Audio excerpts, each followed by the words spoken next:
ভাই আমার টাকাটা ম্যানেজ করতে একটু টাইম লাগবে, আপনি একটু রিসিপ্টটা দিয়ে দেন যাতে করে আমার ভাইয়ের অপারেশনটা শুরু করতে পারে। সরি স্যার, আমাদের এখানে এরকম কোনো সিস্টেম নাই। আগে আপনার টাকা জমা দেন, তারপর আমি আপনাকে রিসিপ্ট দেবো। আল্লাহর দোহাই লাগে ভাই, আপনি একটু ম্যানেজ করে নেন। সরি স্যার, আমার পক্ষে সম্ভব না। কিসে সম্ভব না? তুমি কি আমার কথা বলো অপারেশন শুরু করতে, আমি বিষয়টা দেখতাছি। জি স্যার। ডাক্তার সাহেব আপনারা অনেক অনেক ধন্যবাদ। ধন্যবাদ দেওয়ার কিছু নাই, একদিন আপনি আমার উপকার করছিলেন, আজকে আমি আপনার উপকার করলাম, ভুলে গেছেন গা? একটা গাড়ি তো পাইতাছি না, সময় মতো যদি না যেতাম পারি তাহলে তো আমার চাকরিটাই শেষ। ভাইজান একটা গাড়িও পাইতাছি না, আপনারা যেহেতু নরসিংদীর দিকে যাবেন আমার একটু পায়রা সত্য নামাই দিয়েন। আপনার আমি পায়রাসুতর কিভাবে নামাই দিমু? আমি তো সাহেব প্রতাপের দিকে যাবো। প্লিজ আমার একটু উপকার করেন, আমি যদি সময় মতো না যেতাম পারি তাহলে আমার চাকরিটাই হইতো না। আচ্ছা উঠেন।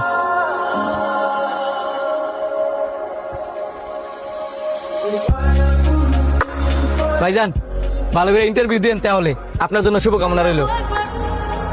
আজান দিছে, নামাজটা পড়ে এলাম তাহলে আর ভালো হবে। আমি নামাজ কিভাবে পড়বো? আমি তো হিন্দু। আপনি মুসলিম হয়ে একজন হিন্দু মানুষ হেল্প করলেন, কিছু মনে করেন নাই তো? না না, কিছু মনে করবো কেন? আপনি হিন্দু হন আর মুসলিম হন, আমাদের সবচেয়ে বড় পরিচয় হচ্ছে আমরা মানুষ। একটা মানুষের বিপদে আরেকটা মানুষ পাশে দাঁড়াবে, এটাই তো মানব ধর্ম।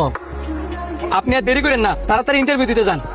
আপনার একটা কথা আমার এখনো কানে বাজে, আপনি বলছিলেন না একটা মানুষের বিপদে আরেকটা মানুষ পাশে থাকবে, এটাই তো মানব ধর্ম।